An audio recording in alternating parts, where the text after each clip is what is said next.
He texts me anything, I always just send him a picture of Michelle. Just, you got it, dude. Eric, have you killed yourself today? You got it, dude. All right. You guys still in this? You still having fun? Yes, I want to say this, you guys, it's a small crowd, but I really feel you guys have been great all night. Please keep your energy going. This next girl is a super, well, she's super gay. First off, she's gay.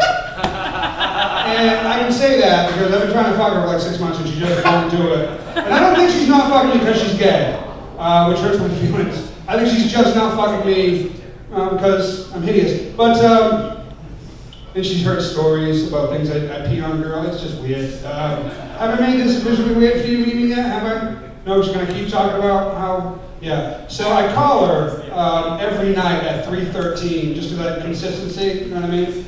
And then her girlfriend, whoever she's fucking at the time, always answers the phone. And then I gotta pretend like I'm just trying to be her friend. And I am really just trying to be a friend, MiMi. Unless you change your mind and do want to fuck me, and then totally I'm not with that. That's why I love comedy. I get to say whatever I want, and then later on I'm like, I was totally kidding. I'm kidding. Give it up for MiMi Benfield, everybody.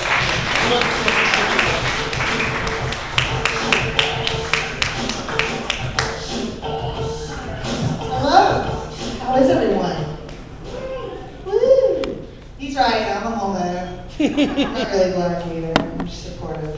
But I do actually get a lot of ladies. He's right. And not too long ago, I was actually dating a bipolar girl. And before I dated her, I really thought that was like a made-up condition.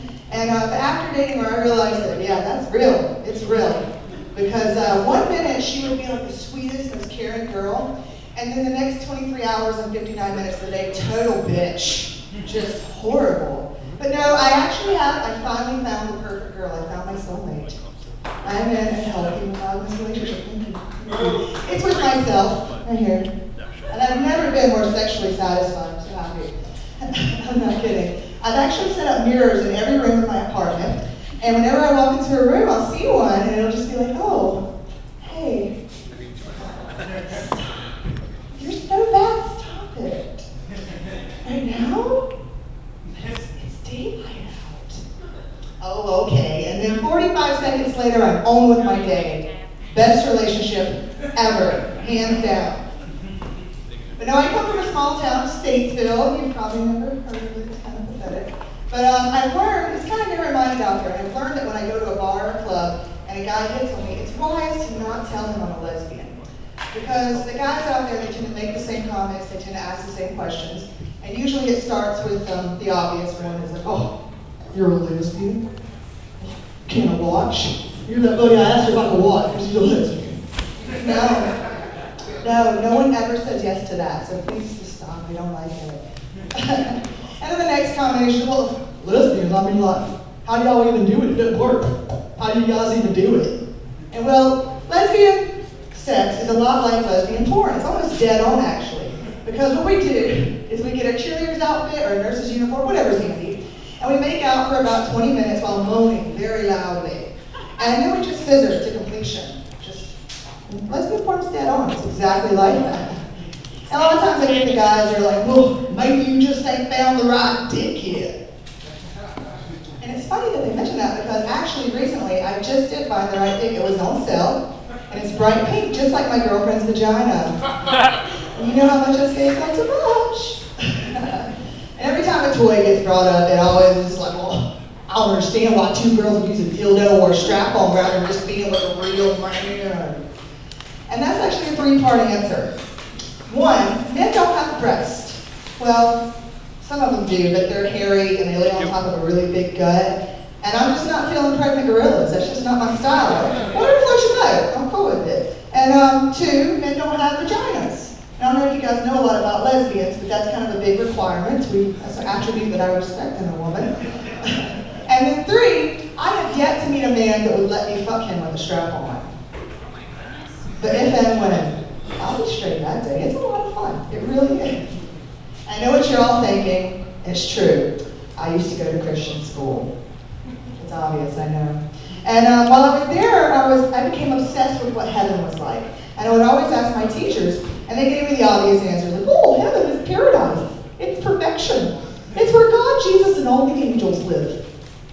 And well, that fucking terrified me because angels are scary. They are super scary. If one of them floated in here right now, you guys would shit a brick because they are giants. They are made up of all these different animal body parts with like a 12-foot wingspan. Their voices will make your head explode. And apparently, if you blink, even once while looking at one, you die. That's in the Bible. I read it. I know it for a fact. But on the other hand, my mother truly believes that when she dies, she will become an angel. And I can't help but wonder, is there like an application process? Will she need references or prerequisites? Will there be like an entry-level position?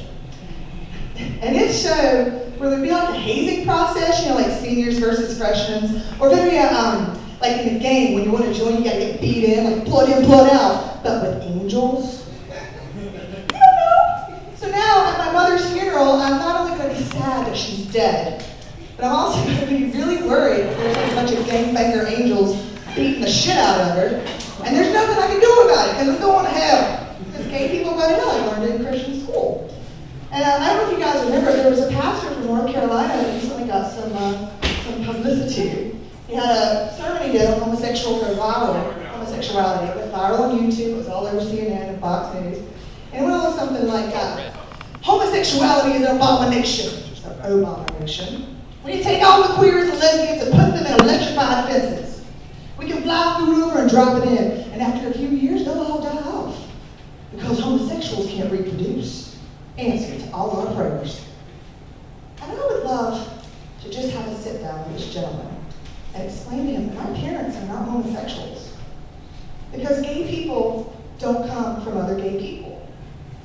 We come on other gay people as often as possible. But no, my parents aren't homosexuals. However, I do blame my father for me being gay. And I remember when I was a little girl, he pulled me to the side one time, and he was like, "MiMi, I love you. And I will love you even when you grow up and decide you want to be a lesbian. Because if I was a woman, I'd be a lesbian too." I'm like, "Dad, I'm 7. Are you serious?" He's like, "No, hear me out. Let me explain. Men are disgusting. They're hairy, they smell, and they only want one thing. But women are beautiful. They have smooth skin, they smell nice, and they're so loving and caring. So if you grow up and you decide to be a lesbian, I will love you and I will understand. But I will not understand if you bring home a black man." I know. Well, Dad, that's so lenient-ish of you. So, as most teenagers, I wanted to rebel. And I brought home a gorgeous, tall, muscular, African-American woman. Needless to say, he was shocked. You need to be specific. Be specific, seriously. But after a few days, he calmed down and pulled me to the side again. He's like, he said the sweetest thing he's ever said to me. He said, "Touche." And